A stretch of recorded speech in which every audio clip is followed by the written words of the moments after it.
Hole in the Sky, Weekend Inferno, but how often do you get to listen to metal and tan without, being on the top of your house, right? I mean, you get to It's a enjoy great opportunity. It's a great opportunity to just relax, chill, and if it just so happens that you're a metalhead, then hey, you combine the two greatest things that you can probably have. Just relax and chill in a pool, taking a cruise through the Bahamas, and having your favorite metal. Being with your favorite your favorite artist. I think it's a great idea. Good, yes. Yeah. Whoever came up with that thing, it's really great. I mean, because there's another similar event with the goth cruise ship, so especially goth and dark wave bands. I think they might have problems with their makeup, right, or their getting tan. But I think it's really, makeup. But I think it's really cool. It must be very nice to take out a vacation as a metalhead or as a normal person. Oh, it's gonna be great. And I'll tell you now, if they make it again next year, I'm definitely going. We have to get some tickets. I'm definitely going.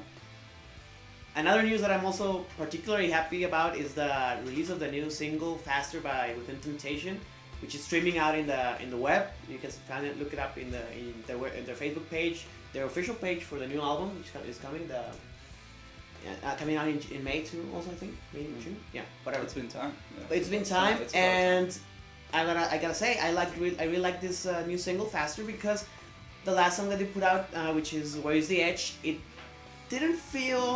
felt very different to what I was expecting from them. I really loved the Heart of Everything, and I was kind of hoping they were gonna move in that direction.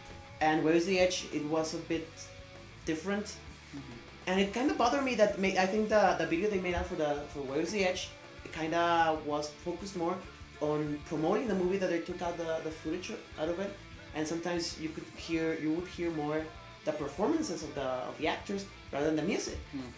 And then they came out and said that, well, Where's the Edge is not representative out of the whole album, but then why don't you? Well, that happens when you got sponsorship issues and all that stuff, so you can't pin it on the band. But I mean, I'm pretty glad for them. I loved also The Heart of Anything. I think the whole idea they got going on of having just the wall of sound guitar with the keyboard leading the melody, and that whole idea, I think it fits really well, especially with Sharon's voice. I think it marks it pretty well. Yeah, I think it makes a very good sound, and I think Within Temptation also have paid their dues. They're doing a lot of great music right now, and they finally been getting the recognition that they deserve as a really good band. They're a really good live band too. I mean, Sharon is extremely charismatic, and she really connects with you when you're there watching her.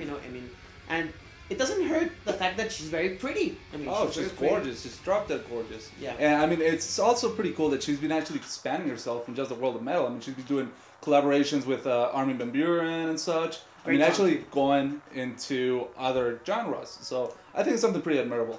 Yeah, and I mean, I'm just waiting for the new album to drop and so we can hear it, because I think I'm gonna remain hopeful to see what they're coming out. I mean, Faster is a really good song. If you can, go check it out online. I mean, definitely check it out. Within Temptation is a really, really nice band. Good recommendation.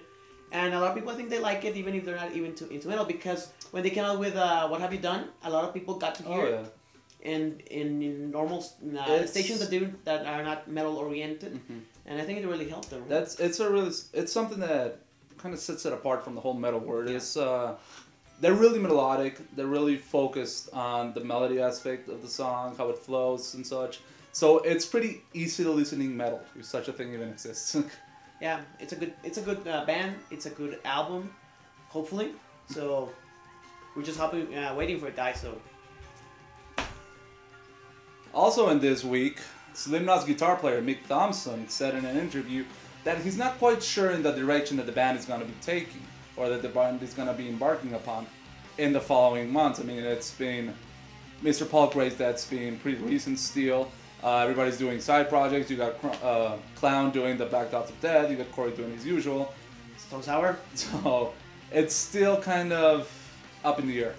Yeah, I mean, and also Joey Jordison is doing his Murdered All Things, and I think Sid Wilson also came out with a project with a DJ project recently. I can't remember the name, but he did something. He released an album fairly recently, like as soon as November, I think, came out their album. And I think it's important for them to take a break, and they've been saying, Joey Jordison said that maybe they're not going to be replacing Paul inside the lineup, the recording lineup anytime soon. And I think it's important that they say that maybe they're gonna be using. I mean, the bass duties were gonna be handled internally by maybe even Mick Thompson or what's the other name? The other guy's name? The James Root. James Root. Or maybe even Clown, maybe even Joey Joseph, like he plays guitar in Murder Dolls. Mm-hmm. And I think it might be beneficial for them because I mean, if they're all talented guys, all of them. They're really good players in what they do. Maybe they're with their bass playing. Then I mean, if you can change bass players throughout the recording, maybe you can get a different dynamic, you know, for which can be like it might be interesting to listen to it, or see who's gonna play the bass. Who knows if it would click, but it might happen. I mean, Slipknot is known for breaking down some metal rules or some musical rules, right? I mean, they've been doing that imagely and musically. They've been doing a lot of different things from other people. I think it's important. Maybe, I mean, it's a good idea. Maybe not a good idea, but it would be interesting to hear different bass players. Maybe they can work like. Imagine what would be like maybe next single and hearing. Mick playing the bass and then having an edited version or a demo version where Joey plays the bass. Maybe it's a different feel, right? I think that's a bit too far-fetched, but it would be a good idea. It would be pretty cool. And as a small side note, I think it's great that you got this almost classic bands because those are pretty much the bands that marked me from, say, middle school. So they marked my entrance into the world of metal. And you also got a System of a Down also that's already speaking about getting back together. Shavo already started saying that apparently they're going to be getting back together to write some new stuff. Also another great player. Cool. Maybe you could invite somebody like Shavo. I mean, Shavo is very good playing, bass player. Maybe not. I mean, not replacing Paul, but it's like play in the studio. It's like the guy from Moonspool did that when Sergio Castana, their longtime bass player, went out. And they called the guy from Amorphous, Niklas Atello-Barry, also a great player, for the... I can't remember the name of that one. It's so embarrassing. I can't remember that. Memorial. No, it wasn't the one before Memorial. Whatever. I mean, if you can, maybe you can rely on somebody of... I mean, I think almost anybody would be happy to record... Oh, certainly.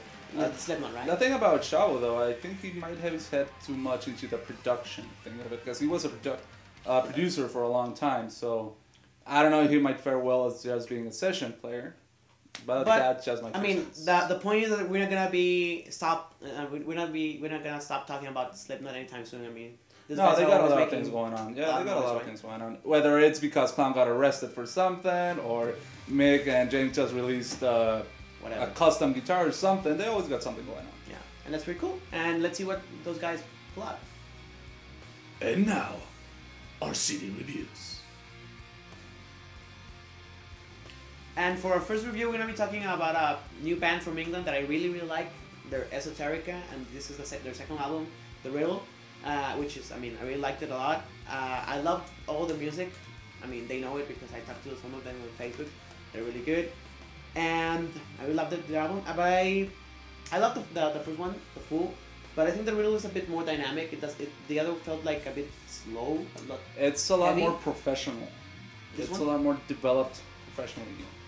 I mean, the first one, The Fool is really, really good album. But I think it was like, I think the song was darker.